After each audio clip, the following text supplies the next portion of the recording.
স্বামী দ্বিতীয় বিবাহ করায় জীবিকার তাগিদে পথে পথে চুরি বিক্রি করে পেট চালাচ্ছে তাহমিনা। আমার স্বামী আছে, মানে বিয়ে শাদী করছে, তো এখন আমার সংসার চালাতে কষ্ট হয়। আসসালামু আলাইকুম আপা, আপনার নাম কি? তাহমিনা। তাহমিনা। আচ্ছা, তাহমিনা আপা, বাসা কোথায় আপনার? কিল্লানো। আপনি এই ব্যবসাটা কি নিজে শখই করেন নাকি পরিবারের তাগিদে করেন? পরিবারের আছে। আপনার বাসা কি আছে? আমার স্বামী আছে, আমি আছি। আর ছেলে মেয়ে? ছেলে মেয়ে হয়েছিল, মারা গেছে। আপনার স্বামী কি করে? আমার স্বামী আছে, মানে বিয়ে শাদী করছে, তো এখন আমার সংসার চালাতে কষ্ট হয়। আপনার আগে বিয়ে করছিল নাকি আপনি প্রথম বিয়ে? না, আগেও বিয়ে করছে। আগে বিয়ে করছেন। আপনি কি এটা জানতেন? না। মাইনা নিছেন?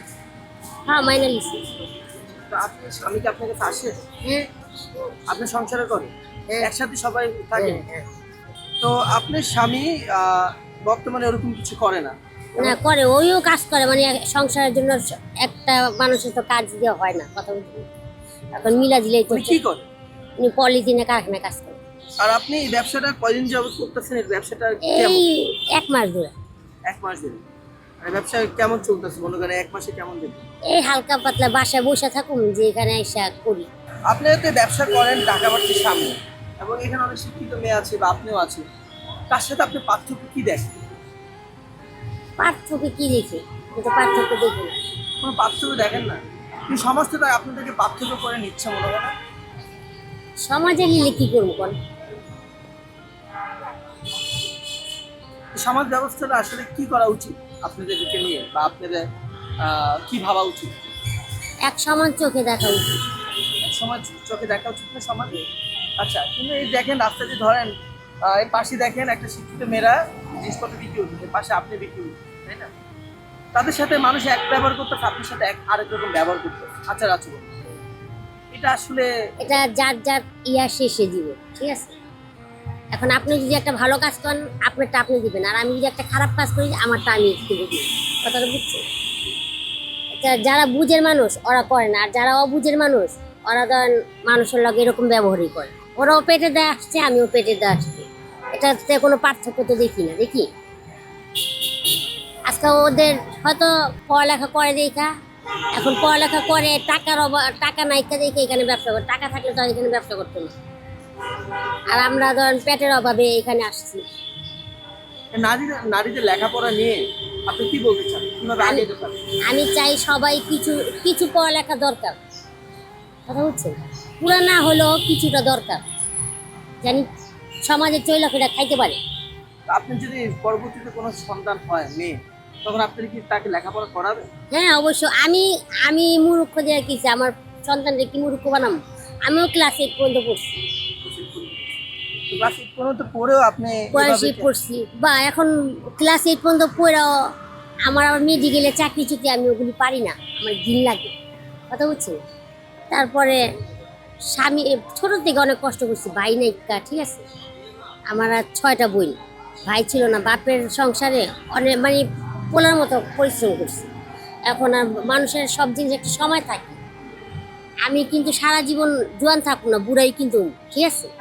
এখন আর কাজ কাম করতে মন চায়। আচ্ছা, তাহলে আপনি এই যে পুরুষতান্ত্রিক সমাজে পুরুষরা, বিশেষ করে আমি তো একটা পুরুষ বা বিভিন্ন রকম পুরুষরা, এই পুরুষরা আপনাদেরকে ভিন্ন চোখে দেখে এবং কি ভিন্ন কাঠ আপনি মাপে। এই আপনার হাজবেন্ডের কথাই বলি, সে কিন্তু আপনাদেরকে রেখে আরো অনেক বিয়ে করছে, বাট আপনি করেননি।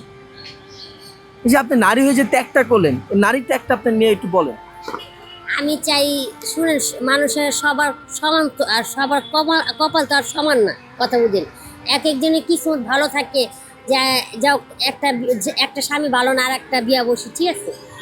হয়তো ওরটা ভালো হইতে পারে, আবার আমি দেখা দেখি করুম, আমারটা খারাপ হতে হইতে পারে। সবার কিসমত আর এক সমান না, কথা বুঝেন?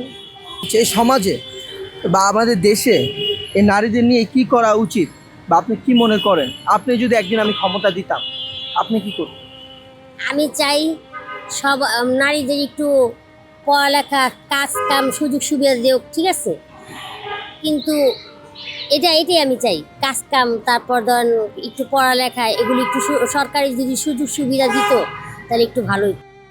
আমরা এতক্ষণ শুনলাম তাহমিনা আপুর গল্প, এবং তাহমিনা আপু যে গল্পটা শোনালো আমাদেরকে, শুনে বুঝতে পারলাম এখনও সমাজে নারীদের নিয়ে ভেদাভেদ রয়েছে। এখনও সমাজে কিছু নারী রয়েছে তারা জীবন যুদ্ধ লড়াই করে যাচ্ছে তাহমিন আপুর মতন, এবং কিছু মানুষ রয়েছে যারা তাদের জীবনযাপন অনেক এগিয়ে যাচ্ছে, বিভিন্ন জায়গায় বিশ্ববিদ্যালয়, আদালত, অফিস তারা করছে, এবং কিছু মানুষ রয়েছে যারা তাদের জীবন যুদ্ধে করার জন্য তাহমিন আপুর মতো এখনও রয়েছে। এই ভেদাভেদটা এখনও সমাজ কী দেখে? কেউ কাদের সাথে ভালো ব্যবহার করে কিংবা তাদের সাথে খারাপ ব্যবহার করে। আবার দেখা যায় অপর দিকে যদি আমরা বলতে চাই, যারা শিক্ষিত রয়েছে, শিক্ষিত সমাজ নারীরা তাদের সাথে প্রতিনিয়ত মানুষের ভালো ব্যবহার করে এবং কথা বলার সময় মার্জিত ব্যবহার করে। কিন্তু এই তাহমিন আপুর মতো মানুষদের সাথে মানুষরা ওরকম মার্জিত ব্যবহার করে না। আমরা বর্তমানে রয়েছে ঢাকা বিশ্ববিদ্যালয়ের ঠিক মেট্রো রেলের নিচে, যেখানে তার দোকান অবস্থিত। আমরা এখন দেখব কিছু তরুণ তরুণীর সাথে কথা বলে তারা কি ভাবনা এই নিয়ে এবং কি সমাজের এই নিয়ে ভাবনা, এই ভেদাভেদটা নিয়ে। নারীদের স্বাধীনতা নিয়ে আপনার কি ভাবনা?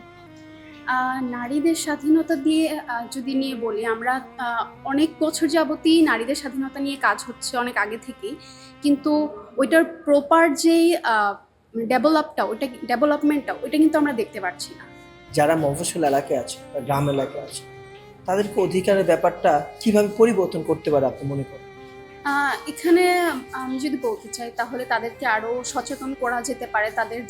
আমাদের যেই মৌলিক চাহিদাগুলো আছে, এডুকেশন একটা বড় একটা চাহিদার মধ্যে পড়ে, সেই জিনিসটা মফস্বলে আরও ব্রডলি মানে স্প্রেড করা যেতে পারে, যে তাদেরকে বোঝানো যেতে পারে যে এটার থেকে বের হওয়া উচিত। তারা যেই কুসংস্কারে বিশ্বাসী, এই জায়গাটা থেকে বের হয়ে পড়ালেখায় আরও মনোনিবেশ করতে পারে।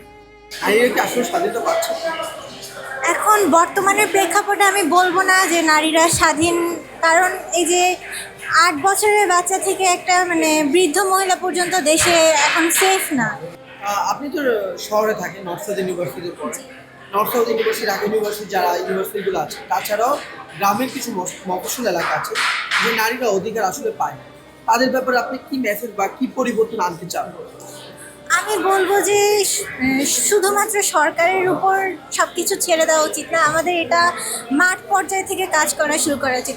ইভেন কি আমি মনে করি একটা পরিবার থেকে এই জিনিসটা শুরু করা উচিত, যে যেভাবে একটা ছেলেকে সুযোগ দেওয়া হচ্ছে একটা মেয়েকেও সেভাবে সুযোগ দেওয়া হোক, বা যে একটা ছেলেকে যে পরিবেশের মধ্যে বড় করে তারা শিক্ষা বা অন্য যেই তাদের মেধাগুলো বিকাশের সুযোগ দেওয়া হচ্ছে মেয়েদেরকেও দেওয়া হোক। তারপরে আস্তে আস্তে স্থানীয় পর্যায়ে, তারপরে আমরা জাতীয় পর্যায়ের কথা চিন্তা করতে পারি। তাছাড়া আমি মনে করবো যে নারীদেরও নিজস্ব ক্ষমতা নিয়ে একটু সচেতন থাকা উচিত, তারা যাতে মানে নিজেদের ব্যাপার বা নিজেদের অধিকারটা নিজেরা আদায় করে নিতে পারে। নারীদের অগ্রাধিকার নিয়ে আপনি কি বলতে চান? নারীদের অগ্রাধিকার নিয়ে আমি বলতে চাচ্ছি ভাইয়া, যে এখনও এই যুগে এসেও বাংলাদেশে আমরা অতটা এগিয়ে যাইনি যতটা অন্যান্য দেশে। ধরেন আমাদের পাশের দেশই ইন্ডিয়াতে যেমন নারীরা এগিয়ে, হ্যাঁ অনেক জায়গায়ও অনেক নারী পিছিয়ে, কিন্তু ওদের মেন সিটিতে যে নারীগুলো যেমনি এগিয়ে, আমরা এখনও ঢাকাতে ওরকম এগিয়ে উঠতে পারি নাই। তো মানে এটার একটা বড় একটা ইনফ্লুয়েন্স হচ্ছে ফ্যামিলি বা আমাদের যে পেশা আশেপাশে যে করার।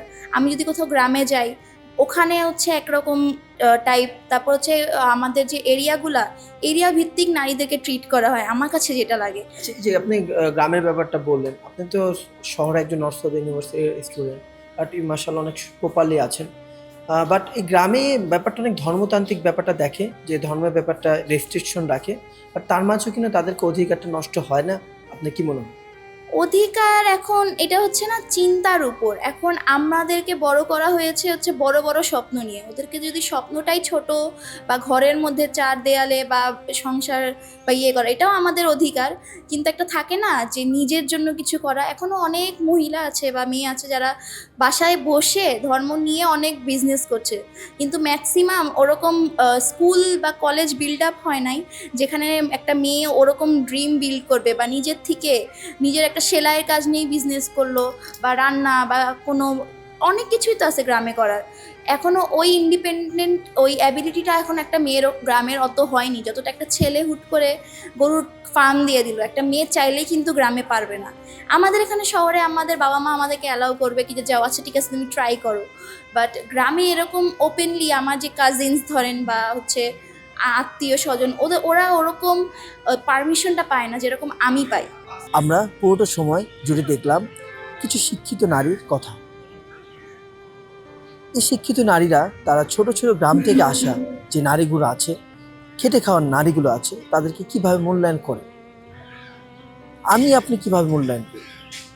আসলে কি তারা তাদের অধিকারটা পায়, নাকি আমরা মোহে যাই সেই নারীদের প্রতি যারা শিক্ষিত এবং বিভিন্ন পর্যায়ে রয়েছে, আর যারা খেটে খাওয়া মানুষ এবং খেটে খাওয়া যে নারীগুলো আছে তাদেরকে অপমান অপদস্থ করে দেয়? আমরা কি পারি না তাদেরকে একটু সম্মান দিতে? আমরা কি পারি না তাদেরকে একটুকু সমাজে তাদের অবস্থান ধরে রাখতে? Shariful Islam, news flash 721।